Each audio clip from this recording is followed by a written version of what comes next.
La ligne B du métro, c'est ce parcours de Saint-Jacques-Guettet au sud-ouest de Rennes jusqu'à la station de Cesson au nord-ouest.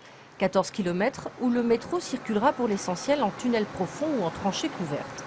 Phase initiale du chantier, sur différents sites, les travaux de gros œuvres ont démarré, comme ici à La Courouze, en bordure de rocade. Nous sommes sur les premiers kilomètres du métro.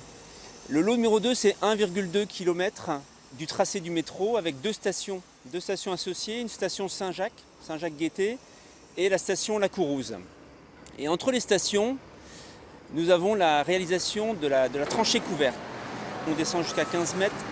On va réaliser entre deux grandes parois un sol, une dalle et une traverse qu'on appelle plus communément un toit, à l'intérieur duquel finalement passera la ligne du métro.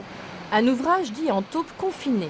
Le principe est de réaliser le toit avant le sol, le chantier continuant ensuite en souterrain pour réduire les nuisances sonores et libérer au plus vite la surface.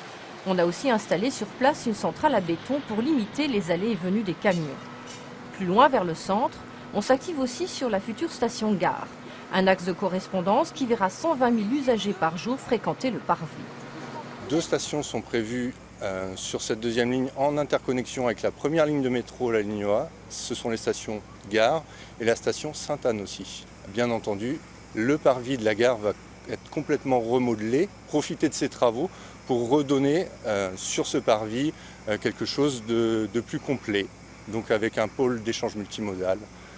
Quand on parle de multimodal, c'est métro, c'est le car, c'est le rail, c'est la SNCF.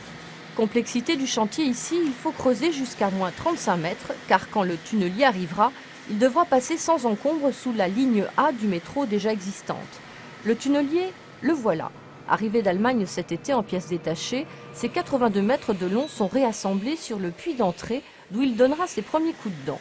24 heures sur 24, 7 jours sur 7, il creusera à la vitesse moyenne de 300 mètres par mois dès janvier prochain.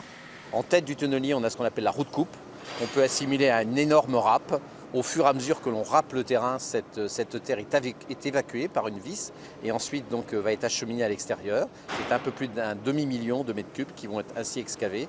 Et au fur et à mesure que le tunnelier avance, on va poser ce qu'on appelle des voussoirs. Donc ce sont des anneaux de béton, 7 ensembles qui forment cet anneau.